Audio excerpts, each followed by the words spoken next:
Thank you, everybody, for being here. It's such an honor to be up here on Mother's Day. And Keha, what you shared, absolutely, we are truly blessed. Blessed to be a mother. Thank you, Davey. Couldn't have done it without you. Okay, let's see.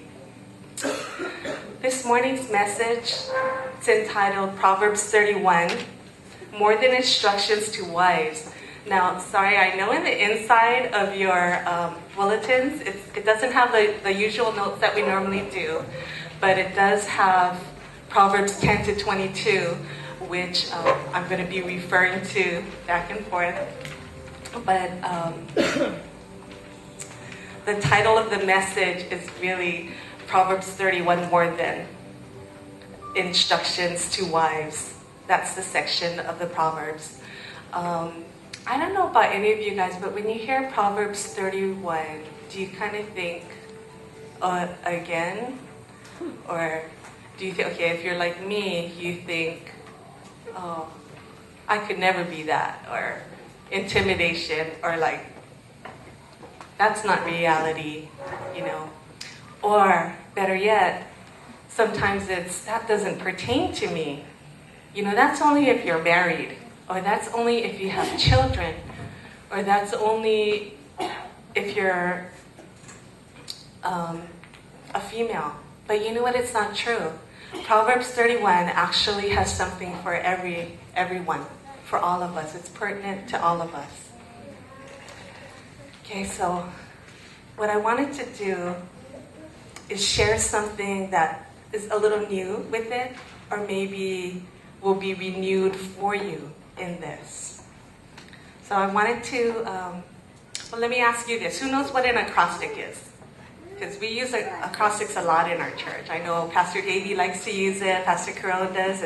It's where there's a series of lines, and there's a letter in each line that makes up a word that provides another message. Okay, let's take something simple like the word joy, Joy. Okay, and then an acrostic, or the lines that could go along with that is, Judy often yells. Okay, get that? Judy often yells, joy, Joy. Okay, it's kind of an ironic acrostic because I don't always yell, but you get the message. But what I wanted to tell you about Proverbs 31, if you did not already know this, that it's an acrostic. And I think that is so cool. So can we throw verse 10 up on the screen? Okay, well, let me... which screen? Oh, it's on those screens? Oh, okay. So isn't that cool? I just wanted you guys to see that because I thought that was the coolest thing, that the acrostic in Hebrew, and how it's the letters in the Hebrew alphabet that is ascribed to each line in Proverbs. And I thought it was cool. It's not so scholarly, but because the Hebrew letters reminds me of like the Wing Ding fonts or something like that. Okay, but in the Proverbs and in Hebrews, for instance, Aleph is for women full of virtue. Beth refers to trust her husband shares. Gimel is for work she does to help you. Dalet stands for how she seeks her wares. Okay, and so on. And you can think that acrostics are used for poetic license, or maybe to be able to remember something easier. But I think another way to look at it is really, it's the A to Z. And for this passage, it could be the A to Z of the instructions of how we should live or how we should be. So what I want to do today is, what I want out of today's message is that it would inspire us, enable us to see how blessed we are and how we are blessed by those around us. And lastly, it means to motivate you to inspire others and remind them that they are blessed to motivate others, to inspire, and so on. You get that? Pay it forward. That's what I want today to be. Now, what I'd like to do is ask you, who inspires you in your life? Write that down in your notes. Who is an inspiration to you? And likely it's going to be more than one person. You know I have a lot of people who've made a difference or who've inspired me. And what you're going to find out about me is that it really took going through this message that really made me think about my inspiration, which is my mother, which I guess I kind of took it for granted. But when I look at her and look at her life, I'm truly inspired. You know, so did everybody write that down? Did everybody take that minute? Okay, well, at least just think it. Okay. Okay, how many of you met my mom? If you were at Women's at the last one, you met her. You know, she's been here on Spaghetti Night. She's been here on the youth-led services, and if you haven't met her, you'll meet her at Jonah's graduation or at Noah Them's wedding. But she really is sweet, and if you would bless her, that would bless me. Thank you. Actually, Gabrielle already did that, and I'm thankful for that. Okay, so my mom, she's not a yeller like me.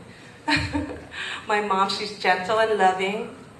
You know, growing up, when I reflect on her role as a mother, I don't know how she did it. You know, she completed a couple of feats that just really, I'm amazed at when I look back. You know, she relocated 5 of us to Massachusetts when the oldest was a teenager, 17, senior in high school, the youngest, 3rd grade. Now, it wasn't just pack your bags, pack your boxes, take a plane and meet you in Massachusetts. My parents actually drove us from California to Massachusetts. Can you imagine? 7 of us, 5 kids, all different sizes. Good thing they didn't have seatbelt laws. We'd be in big trouble, you know. But, yep, she did that. She did that so that my father could go to school. She was a good support for him. And then after that was done, that goal was done, we moved back to Hawaii. 5 years later, the rebellious ones grew up good. But then she had to move the rest of us to California. And by then, us younger ones became the rebellious ones. But in talking to my mom and in doing that, I mean, that takes a lot. I mean, Davey, thank you for only moving us blocks away. But, and that's, to me, that's hard because you got to purge, you got to pack up, you got to, you know. But, yeah, when they moved us to California, that was hard because 3 of us were in high school. You remember what it's like in high school? You know, some of you already know what it's like, where you have friends, you have your things, you know, you're almost done with the goal, right? You don't want to pick up and move. Well, they had to pick us up and move. And so back then, they didn't have the TSA. Everybody could come to the airport and see you. Well, she recently shared with me, and I didn't know this. I guess I wasn't sensitive enough to think about this. But that was one of the worst days of her life.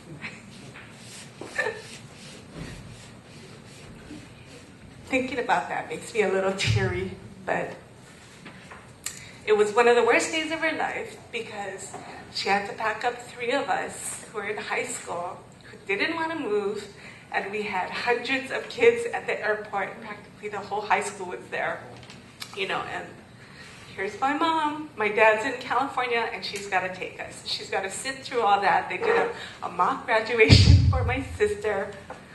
You know, that she did a lot. And I'm so thankful, you know, that she stuck to the path that needed to be taken. So boys, when we move, we got it easy.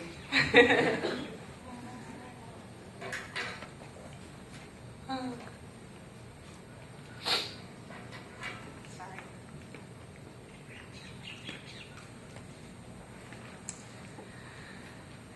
So when I read Proverbs 31, that's what I see as my mom, the noble, excellent wife, hardworking, generous, having financial wisdom. But there's also some wise women that are from the Bible. If you look at 2 Timothy 1:5, Paul refers to Timothy's mother and grandmother, Eunice and Lois, and their sincere faith, which also now lives in Timothy. And then there's Hannah. Hannah was barren when she asked God for a child, and she made a promise to God. She said, I'll commit him to service to the Lord. And then God granted that. And she gave birth to Samuel. And Samuel grew up to be one of the most influential men in the Bible. So if you're sitting here thinking, well, I don't have children to influence, or I don't have a mother to guide me, or is capable of guiding me, I want you to know that my mom was an orphan by age 7. During those young motherhood years, she didn't have anyone to call and say, what do I do when this happens? How do I handle this situation? But she did the best that she could with my father, raising 4 girls and 1 boy. And as for not having children and being influenced, I think of my auntie. Her name is Eva. Auntie Eva was my mom's sister. So not only was she also an orphan, but she didn't have kids. But yet she was a woman of influence. When I told her, when I was 28, and I told her that I finally became a Christian, she was not surprised. She said, I knew you would be, because I prayed for you every day of your life. Isn't that awesome? You can be an influence on anybody through prayer, and they don't need to know, but it's real, because it's the outcome that you see. Pray for others. That's the greatest gift and the greatest influence that you can have for others. Now, as for being blessed, I love the song that Kehal shared. That was by Rachel Lampa. The words, the lyrics, I don't know if you caught it. It goes, I may never climb a mountain, so I can see the world from there. I may never ride the waves and taste the salty ocean air, or build a bridge that will last 100 years. But no matter where the road leads, one thing is always clear. I am blessed. I am blessed. From when I rise up in the morning till I lay my head to rest, I feel you near me. You soothe me when I'm weary. Oh Lord, for all the worst and all the best, I am blessed. When you have the presence of the Lord, you are blessed. When you seek Him, you will find Him, and you are blessed. If you're not feeling very blessed this morning, I would like to remind you of a campaign we did, I think it was a couple years ago, or a year ago, the Life Healing Choices. Matthew 5:2-12. Blessed are the poor in spirit, for theirs is the kingdom of heaven. Blessed are those who mourn, for they will be comforted. Blessed are the meek, for they will inherit the earth. Blessed are those who hunger and thirst for righteousness, for they will be filled. Blessed are the merciful, for they will be shown mercy. Blessed are the pure in heart, for they will see God.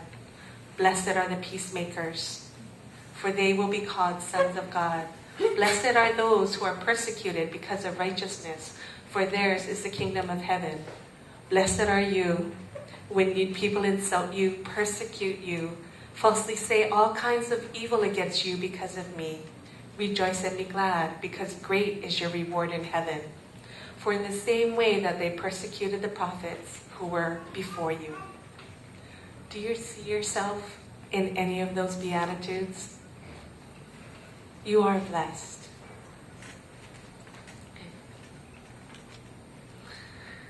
Okay, the last point I want to make is to motivate yourself to pass on the influence and the inspiration. Now that we've identified the influential people in our lives, and hopefully more will come to mind. Let's take a look Oh wait, we've looked at the influential people in our lives, the influential people in the Word. We've recognized the blessings in ourselves and our circumstances. It's time to look around and see how we can pass that on. Turning back to Proverbs 31, not in your notes because we couldn't fit it on the left-hand side of the page. It's not a part of the description of the excellent wife, but rather what it is, it's the sayings of King Lemuel, of what his mother would say to him. So she gave him instructions to sum it up. Be careful who you date and marry. Don't drink too much and have your judgment clouded. Stand up for those who cannot stand for themselves. Advise your children and those that God has given you influence over.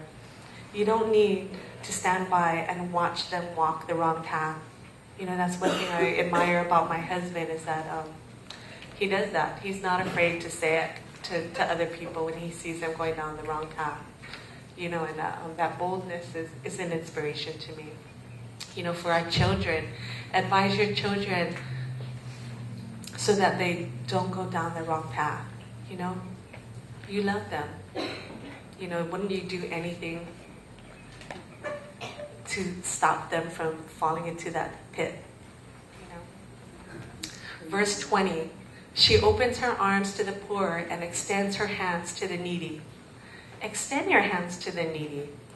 Everyone has something to offer, whether it's money, food, good counsel, and a word of encouragement. The poor and needy references this proverb. It doesn't have to do only with finances. You know, people are lonely, hurt, and lost. Money doesn't help that.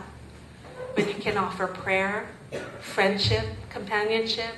You can redirect their lives to God, to a godly path. Verse 28, her children arise and call her blessed. Her husband also, and he praises her. Now this is a reminder to build up others to the words of encouragement. Tell that person of influence in your life, how they have impacted you.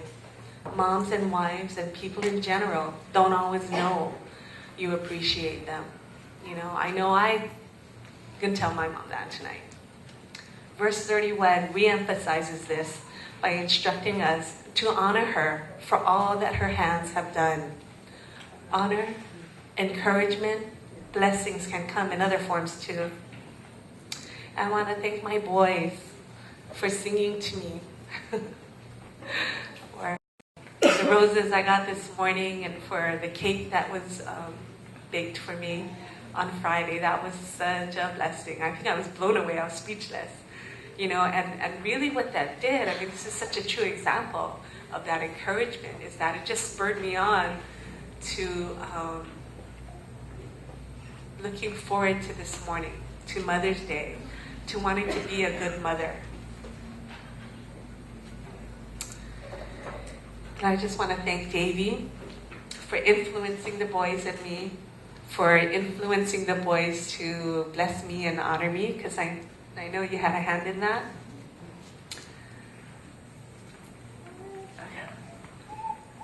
Excuse me. I also want to thank the pastors, and I want to thank the volunteers, Pastor Lance and Caron, wherever you are. I just want to thank you for the